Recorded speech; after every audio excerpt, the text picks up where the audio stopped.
बहुत सारे लोग हमारे पास आते हैं और पूछते हैं कि मेरे साथ तो घूमने के लिए कोई नहीं है, मुझे सोलो ट्रैवल करना है। तो आप बताइए, सोलो ट्रैवल करना सेफ है या नहीं है?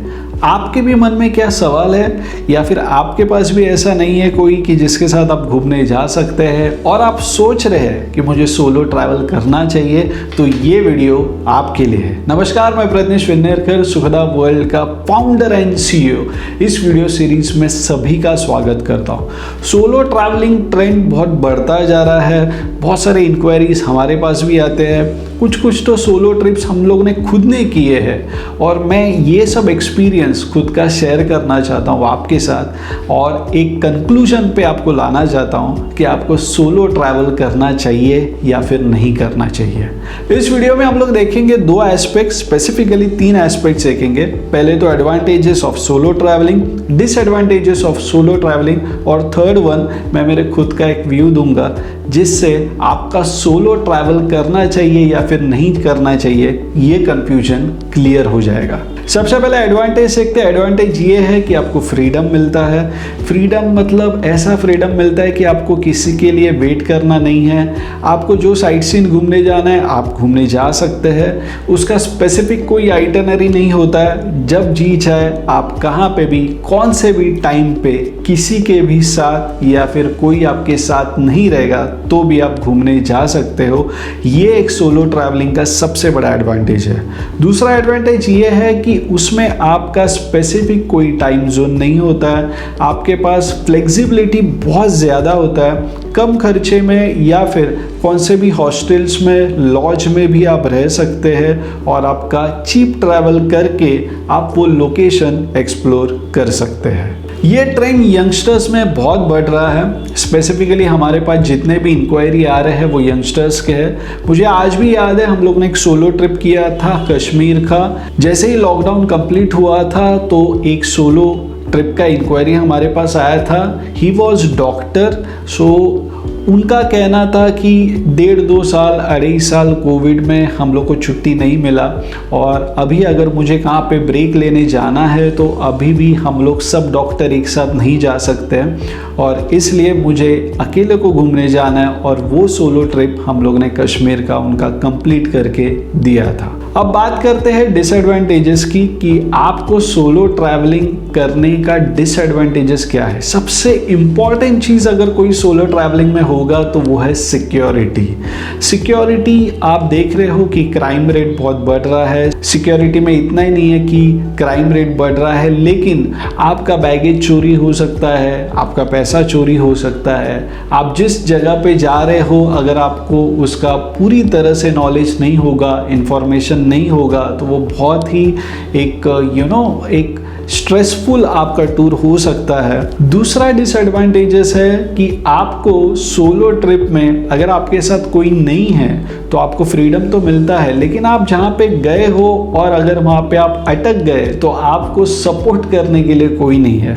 वो सिचुएशन से बाहर आने के लिए आपको किसी का मदद लेना ही होगा और जिस आदमी से आप मदद ले रहे हो उसमें भी आपको शक आएगा कि एक्चुअली मुझे मदद कर रहा है या फिर नहीं भी कर रहा है। आपके साथ भी ऐसा कभी हुआ रहेगा। नेक्स्ट आप देखोगे कि सोलो ट्रिप अगर आप जा रहे हो तो आपको आपका प्लानिंग बहुत अच्छे से करना पड़ता है, लेकिन प्लानिंग करने के लिए वंस अगेन आपको वो लोकेशन का इंफॉर्मेशन चाहिए।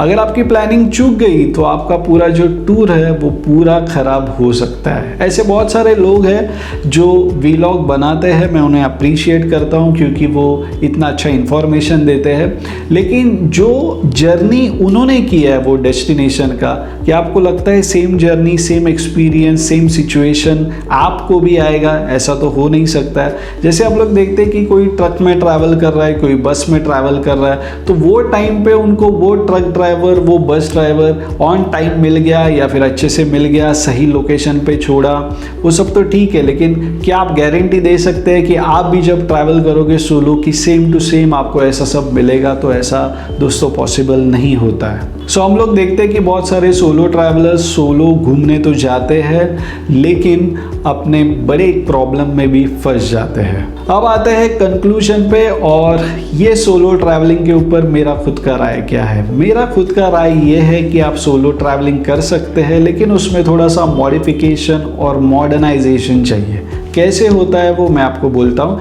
हमारे पास भी सोलो ट्रैवलर्स का इंक्वायरी आता है। मैं स्पेसिफिकली जो 40 प्लस है, 45 है या फिर 35 प्लस है, सीनियर सिटीजन्स है, उनका बहुत लोगों का इंक्वायरी आता है कि मुझे अकेले ही घूमने जाना है या फिर मेरे साथ मेरा कोई पार्टनर नहीं है। तो अब मैं आपको बोलूँगा कि आप सोलो ट्रैवलिंग के जो कम्युनिटी है आप उसे ज्वाइन कर सकते हैं। इसका मतलब क्या, जैसे कि हम लोग करते हैं कि हमारे पास अगर कोई इंक्वायरी आता है कि मैं अकेले ही ट्रैवल करने वाला हूँ, मेरे साथ कोई पार्टनर नहीं है, तो हम लोग उसका नोट डाउन करके लेते हैं। और हमारे पास ऐसे बहुत सारे इंक्वायरीज आते हैं जो बोलते हैं कि अगर मुझे कोई पार्टनर मिल गया, मतलब अगर कोई फीमेल ट्रैवल कर रहा है तो उसे वापस फीमेल ही, अगर कोई पार्टनर, रूम पार्टनर शेयर करने के लिए मिल जाए तो आई एम रेडी कि मैं वो डेस्टिनेशन घूमने जा सकती हूँ। वैसे ही फॉर द मेल, सो आपका जो इंक्वायरी है वो आप ये कम्युनिटी में डालिए या फिर हमारे जैसे कंपनी को कॉल करके बताइए